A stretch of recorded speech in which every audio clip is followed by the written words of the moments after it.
আপনি কি কখনো সমুদ্রে আগুন লাগতে দেখেছেন? এই আগুন পানি দিয়েও নেভানো যায় না। আপনি কি কখনো বরফে আগুন লাগতে দেখেছেন? সমুদ্রের মাঝে এই নীল উজ্জ্বল আলোগুলো কিসের? আপনি কি সমুদ্রের মধ্যে চতুর্ভুজের মতো ঢেউ দেখেছেন? আপনি কি সমুদ্রের ভেতরে বরফের জাল দেখেছেন? এমন একটি সমুদ্র আছে যে সমুদ্রের পানি দুই রঙের। আজকের এই ভিডিওতে এমনই কিছু অদ্ভুত ঘটনা দেখাবো। তাহলে চলুন শুরু করা যাক। আপনারা সকলেই হয়তো পাহাড়ে বৃষ্টি হবার পরে ছাদ কিংবা গাছের পাতা বা ডালে এইভাবে বরফ জমতে দেখেছেন, কিন্তু আপনারা কি কখনো সমুদ্রের নিচে বরফের এমন আই সাইকেল দেখেছেন? একে ব্রেনলেস বা ফিঙ্গার অফ ডেথ বলা হয়। তার এই নামের পেছনে একটি কারণ আছে, আর সেটি হলো ভয়ানক আচরণ। আর্কটিক আর অ্যান্টার্কটিকে যখন সমুদ্র জমতে শুরু করে তখন লবণাক্ত পানি বাইরে আসতে থাকে। এই পানি সমুদ্রের বরফ থেকে নিচের দিকে যেতে থাকে। এর ফলে আশেপাশের পানি অনেক খাড়া হয়ে যায়। এর ফলে এর ফ্রিজিং টেম্পারেচার কমে যায়, ফলে এগুলো বরফে পরিণত হয় না, আর ঘনত্ব বাড়ার ফলে পানিগুলো সমুদ্রের নিচে যেতে থাকে। কিন্তু এই ঠান্ডা লবণাক্ত পানিগুলো যখন সমুদ্রের গরম পানির সাথে মিশে তখন এর চারপাশে সমুদ্রের পানি বরফে পরিণত হতে থাকে। এর ফলে ক্রমশ বরফের একটা লাইন তৈরি হয় যা ধীরে ধীরে নিচে নামতে থাকে, আর এই লাইন যখন মাটির সাথে মিশে তখন মাটিতে জালের মতো তৈরি হয়ে চারদিকে ছড়িয়ে যায়। আর এই জালের মাঝে যদি কোনো প্রাণী আসে সেই প্রাণীটি সেখানেই আটকে যায়, যেমন সমুদ্রে থাকা স্টারফিশ অথবা সামুদ্রিক আরচিন। এজন্যই এদেরকে এমন ভয়ানক নাম দেওয়া হয়েছে।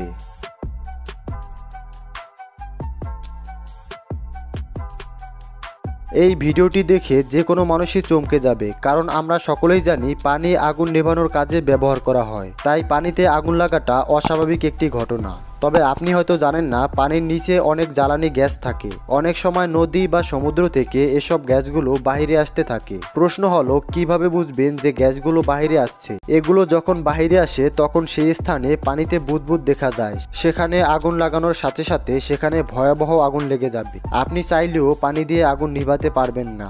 আপনারা অনেকেই হয়তো জানেন 2020 সালের ফেব্রুয়ারি মাসে ভারতের আসামের ডিব্রুগড় জেলার বুড়িদিঘি নদীতে 2 দিন পর্যন্ত আগুন লেগেছিল। এই আগুন কোনোভাবেই তারা নেভাতে পারছিল না। সেখানকার মানুষেরা এমন অদ্ভুত ঘটনা দেখে অনেকেই চমকে গিয়েছিল। কিন্তু পরে জানা গেছে এই নদীর ভেতর দিয়ে একটি অপরিশোধিত তেলের পাইপলাইন টানা হয়েছিল, যা ফেটে এমন ভয়াবহ দুর্ঘটনা ঘটেছে।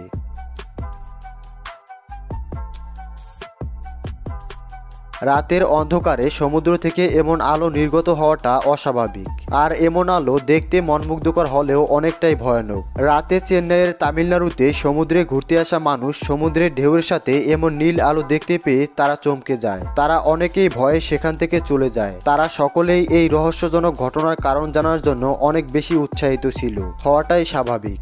এই ঘটনাটি সোশ্যাল মিডিয়াতে অনেক বেশি ভাইরাল হয়েছিল।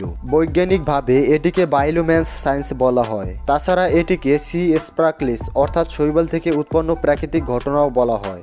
এই নীল রঙের উজ্জ্বল আলোটি আসলে ব্লুমাইটিক্স নামক শৈবালের কারণে হয়। এর ফলেই পানি যখন কোনো কিছুর সাথে ধাক্কা লাগে অথবা আপনি স্পর্শ করার সাথে সাথে এটি কেমিক্যাল এনার্জি ইলেকট্রিক এনার্জিতে রূপান্তরিত হয়। এর ফলে নীল রং দেখা যায়। ব্লুমাইটিক্সকে বৈজ্ঞানিক ভাষায় নস্টিক্যাল স্ট্যান্সিস বলা হয়। বর্তমানে পৃথিবীতে এমন অনেক জায়গা আছে যেখানে মানুষ শুধুমাত্র এই আলোটিকে উপভোগ করার জন্য রাতের বেলা সমুদ্রে ঘুরতে যায়। তবে যেখানে অক্সিজেনের মাত্রা খুবই কম এই দৃশ্যটি সেখানে দেখা যায়।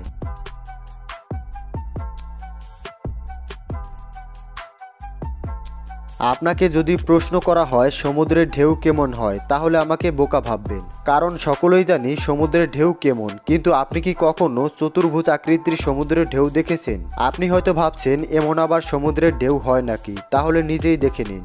অদ্ভুত এই ঢেউটিকে আকর্ষণীয় মনে হলেও এই ঢেউটি খুবই ভয়ানক এবং মারাত্মক ঝুঁকিপূর্ণ। এমন প্রাকৃতিক ঘটনা সবসময় দেখা যায় না। তাছাড়া এগুলো সবসময় হয় না। এগুলো শুধু সেসব জায়গাতেই দেখা যায় যেখানে দুটি সমুদ্র এসে একত্র হয়ে যায়। তাছাড়া এমন আকৃতির জন্য সমুদ্রের ঢেউ অনেক তীব্র হতে হয়। এমন ঢেউ পৃথিবীর 2 থেকে 3টি জায়গাতেই দেখা যায়। আপনি চাইলে ফ্রান্সের পশ্চিমে অবস্থিত আইস অফ আরএসিতে এই দৃশ্যটি দেখতে পারবেন। এই দৃশ্যটি খুবই মনমুগ্ধকর, তবে আপনি যদি এর রূপে হারিয়ে যান তাহলে বিপদ অনিবার্য, কারণ আমরা সকলেই জানি অনেক সুন্দরের মাঝেও বিপদ লুকিয়ে থাকে। উপর থেকে সমুদ্রের ঢেউগুলো অনেক মনমুগ্ধকর হলেও এর মধ্যে সাঁতার কাটা অনেক বেশি ঝুঁকিপূর্ণ। এমন ঢেউয়ের মাঝে পড়লে অনেক সময় মৃত্যু পর্যন্ত হতে পারে, তাই এমন ঢেউ দেখার সাথে সাথে সেখান থেকে চলে যাওয়াই ভালো।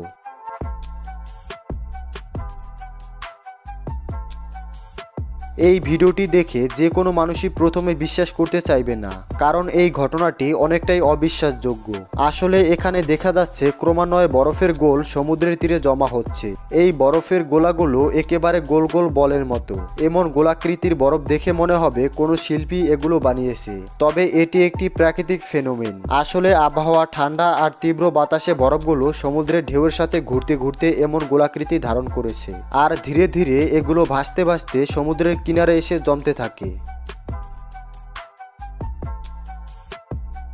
সি ফর্ম তৈরি হওয়াটা একটি প্রাকৃতিক ফেনোমেন। অনেকে হয়তো ভাবছেন এই সি ফর্ম কিভাবে তৈরি হয়। আসলে পানিতে থাকা অর্গানিক মেটালস যেমন মৃত প্রাণীদের প্রোটিন, শৈবাল আর লবণাক্ত পানির কারণে তৈরি হয়। সমুদ্রের ঢেউ এবং বাতাসের তীব্রতার কারণে এগুলো সমুদ্রের তীরে জমা হতে থাকে। কিন্তু তুফান, সাইক্লোন কিংবা অনেক উঁচু উঁচু ঢেউয়ের ফলে এগুলো অনেক মারাত্মক আকার ধারণ করে। অনেক সময় সি ফর্ম দিয়ে পুরনো এলাকা এমনকি একটি শহর পর্যন্ত ঢেকে যায়। এমন একটি ঘটনা ইতিপূর্বে অস্ট্রেলিয়াতে ঘটেছে, যা এই ভিডিওতে আপনারা ভালোভাবেই দেখতে পাচ্ছেন। এগুলো দেখে স্বাভাবিক মনে হলেও এগুলো অনেক বেশি বিষাক্ত। এর ফলে ফসলি জমির উর্বরতা নষ্ট হয়, পশু পাখিদের অনেক ক্ষতি হয়, তাছাড়া মানুষের শ্বাসকষ্ট দেখা দেয়।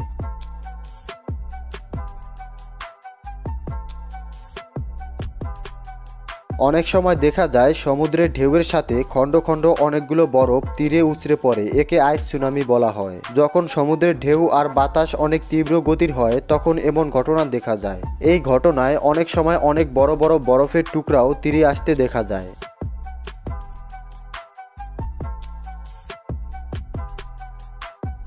2012 সালে উত্তর নরওয়েতে একটি সমুদ্রের তীরে 20 টনের চেয়েও বেশি হ্যাংরি মাছ মৃত্যু পড়েছিল।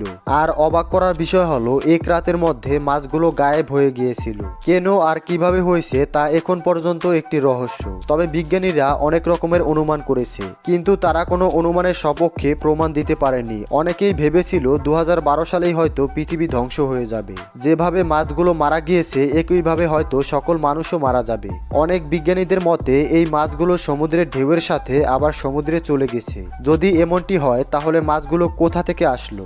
আবার অনেকেই বলছে এই মাছগুলো তুফানের কারণে সমুদ্রের তীরে চলে এসেছে আর তীরে আটকা পড়ে মারা গিয়েছে।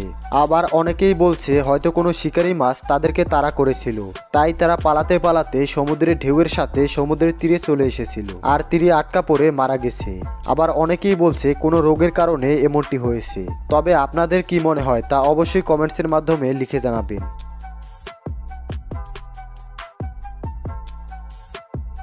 ভিডিওটি দেখে মনে হচ্ছে সমুদ্রের ঢেউ যখন তীরে এসে ধাক্কা খাচ্ছে তার সাথে সাথে পানিগুলো বরফে পরিণত হয়ে যাচ্ছে। এই ধরনের ফেনোমেনকে সারপাস ওয়েভ বলে। তবে এই ফেনোমেনটি খুবই কম দেখা যায়। যারা এটি সরাসরি দেখতে পায় তারা সত্যি ভাগ্যবান। লবণাক্ত পানিগুলো জমার জন্য পর্যাপ্ত তাপমাত্রা না থাকায় সমুদ্রের মধ্যে স্ক্রিটাল জমতে থাকে, যা সমুদ্রের ঢেউয়ের কারণে ক্রমান্বয়ে তীরে জমতে থাকে।